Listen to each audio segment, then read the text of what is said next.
Olá pessoal, tudo bem?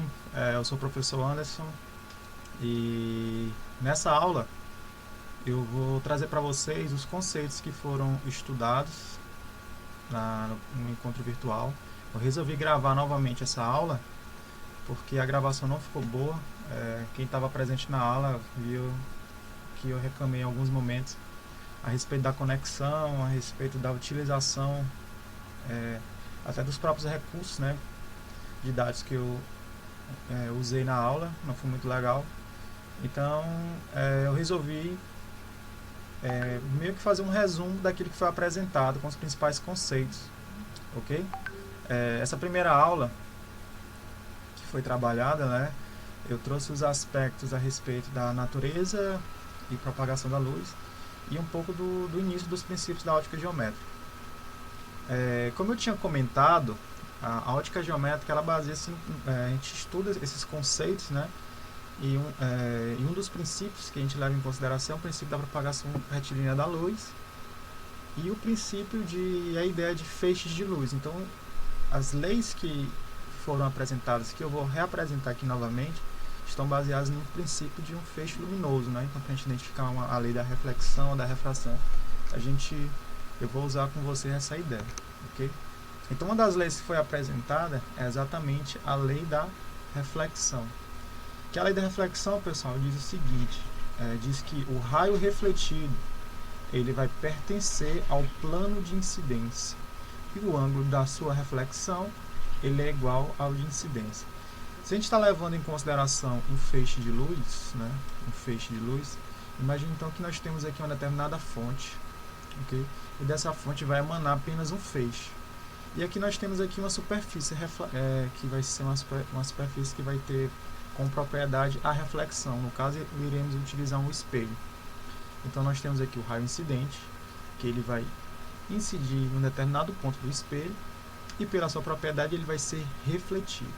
Então, a lei da reflexão diz o quê? Que o raio incidente, né, ele vai ser refletido e os seus ângulos em relação a uma reta normal, os ângulos serão os mesmos. Então, esta equação diz isso, né? Então, a lei da reflexão ela diz que o raio incidente ele tem um ângulo, né, de reflexão. O ângulo de reflexão é o mesmo ângulo de incidência. Isso que diz a lei da reflexão da ótica geométrica, né? E aí a gente continua com as informações aqui e temos o seguinte, que a segunda lei da reflexão diz que o raio incidente, a reta normal, ao ponto de incidência, e o raio refletido estão contidos no mesmo plano, ou seja, tanto o ângulo de incidência quanto o ângulo de reflexão, mostra aí, né? Aqui mostra o sentido dos feixes, né? Eles estão contidos no mesmo plano, ok? Então eu tinha explicado esse conceito nosso primeiro no encontro virtual.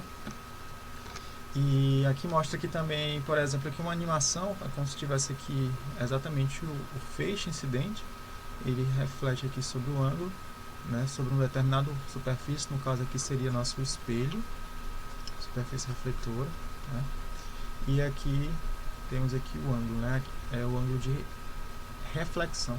Aqui seria exatamente esse plano, a representação desse plano que diz respeito a essa outro ponto da lei da reflexão, que o ângulo de incidência e o ângulo de reflexão estão no mesmo plano, ok? Essa é uma representação para isso.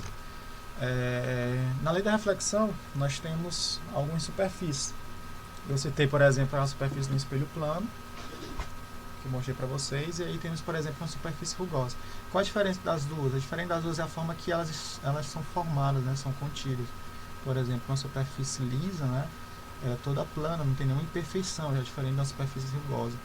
E isso aí afeta diretamente na imagem que nós iremos visualizar devido a esses raios de luz, né? Então temos aqui uma fonte, como se fosse uma lanterna.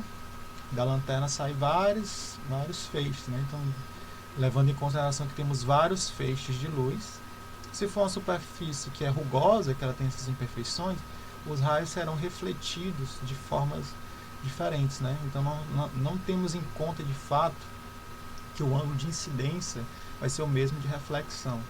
Já diferente da superfície polida, que esse princípio, né, ele é totalmente válido. Uma forma de enxergar, de visualizar isso é como se eu estivesse aqui fazendo essa leitura, né, nessa superfície onde temos um livro, né, que tá curvo, né, a visualização que você tem por um canto da página para outro é totalmente diferente, porque os raios que emanam dessa lâmpada, né, essa superfície do livro, né, ela vai servir também como uma fonte de uma superfície que ela vai refletir os raios, e a forma que os raios chegam no olho em cada canto da página é diferente, né, porque a gente pode considerar isso como uma superfície que é rugosa.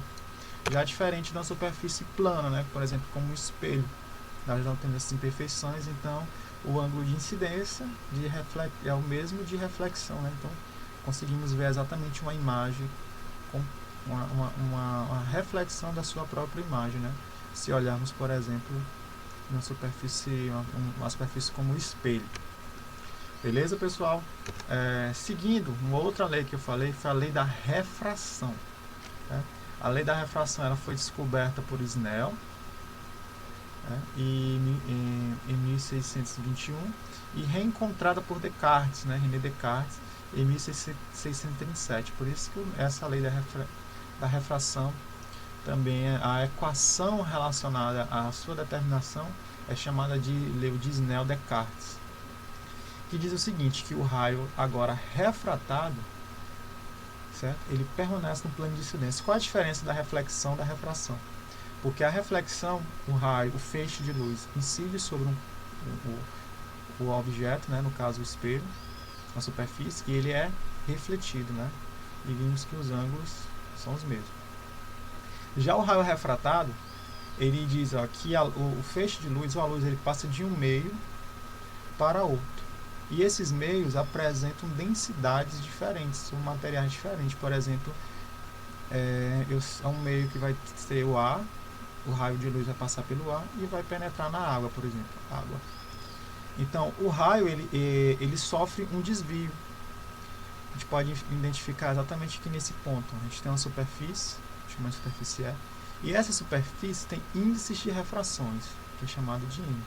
O índice de refração é uma propriedade que ele está relacionado exatamente com a velocidade da luz sobre a velocidade, né, a velocidade com que o raio se propaga no meio. Então ele altera o seu comportamento. Então se eu tenho um feixe de um feixe de luz, vou determinar de P1, quando esse raio ele passa de um meio para outro e ele tem uma densidade diferente, ele vai ser refratado. Esse significado de refratado é como se ele sofresse um desvio. Então preste atenção, se visualizarmos bem os ângulos aqui, é o ângulo θ1 e aqui o ângulo θ2, esses ângulos, né, θ1 é diferente de θ2. Então mostra que o ângulo ele sofre um desvio. Mas ao mesmo tempo, parte desse feixe de luz que vai penetrar sobre esse, mudando de meio, parte dele vai ser refratado e parte dele vai ser refletido. Então, pela reflexão, o ângulo é o mesmo, certo? Aqui, por exemplo, tem um θ1, vai ser igual a esse θ1'.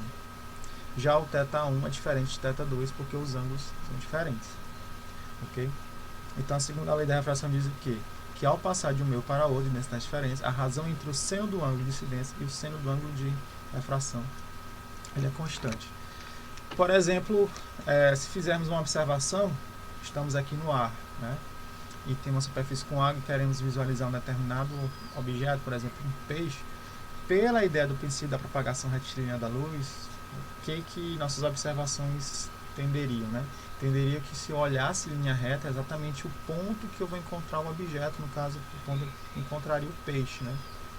Mas, pelo entendimento da lei da refração, pessoal, a gente consegue identificar que, na verdade, o raio de luz ele sofre exatamente esse desvio aqui, ó.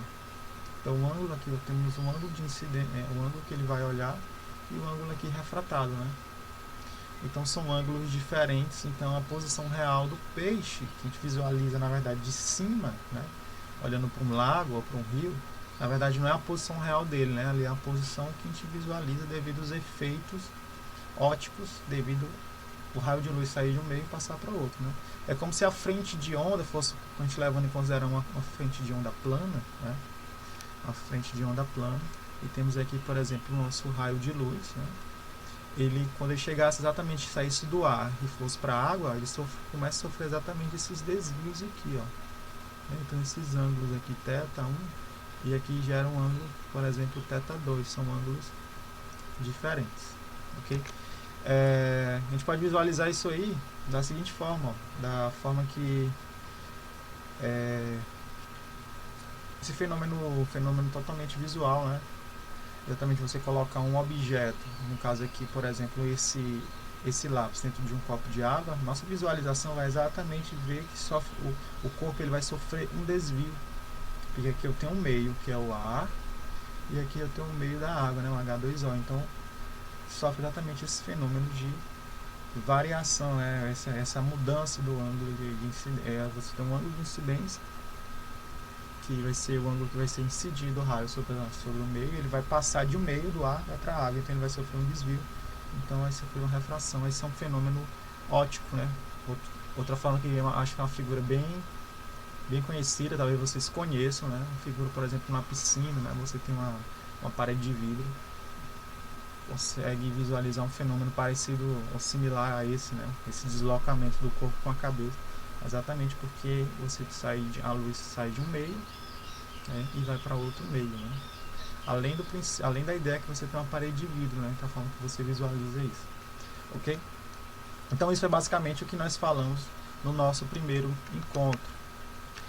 Foi resolvido um probleminha a respeito tanto da lei da reflexão, da lei da refração, mas eu resolvi gravar exatamente para vocês, mostrando essas ideias que foram tratadas no primeiro encontro.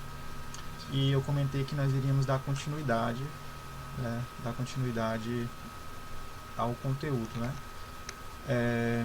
Aqui mostra também, né, já que temos meios, né, mostra essa tabela de índice de refração de alguns meios.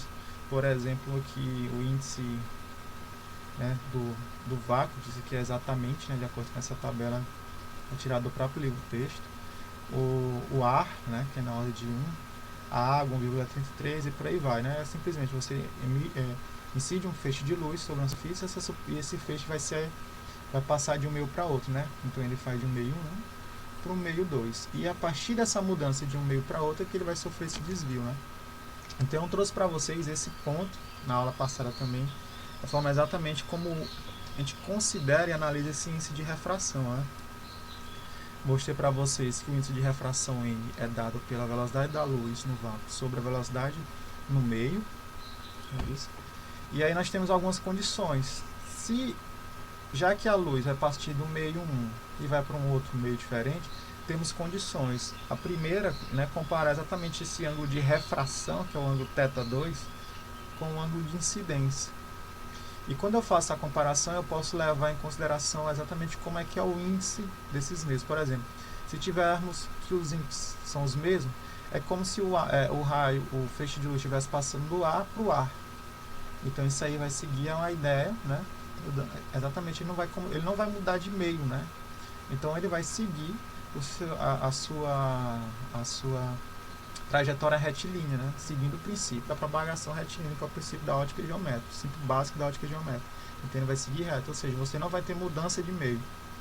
Se você tiver um índice, né, N2 maior que N1, você vai ter que o raio, né, uma parte, lembrando, né, vai ser refletida sempre, né, uma parte vai ser refletida, e lembrando que ele vai começar a sofrer um desvio. Então aqui nós temos que θ1 já é diferente de θ2. Nesse caso aqui, dá para visualizar que nesse caso o θ2, é isso, ele é menor que θ1. Ele vai se aproximando da normal, né? Ele vai se aproximando da normal. Se o N2 for menor que N1, o que a gente na verdade o feixe ele vai, né, se afastando da normal, né? Ele vai tender essa maior abertura aqui, né? Ou seja, o ângulo θ2, nesse caso, é maior que θ1. Nós vimos isso aí, né? Na forma de identificar melhor quando eu escrevo, por exemplo, a lei de Snell-Descartes, né, da seguinte forma, né, colocando essa razão entre os índices de refrações e tentar entender como é que funciona, como é que é a passagem de um raio de um meio para outro. Beleza? Então foi exatamente isso aí que eu falei com vocês. Então vou finalizar a aula aqui nesse ponto, e na próxima aula que eu vou disponibilizar a gente vai iniciar essa parte de reflexão interna total, para que não deixe muito assunto em um vídeo só. Beleza, pessoal?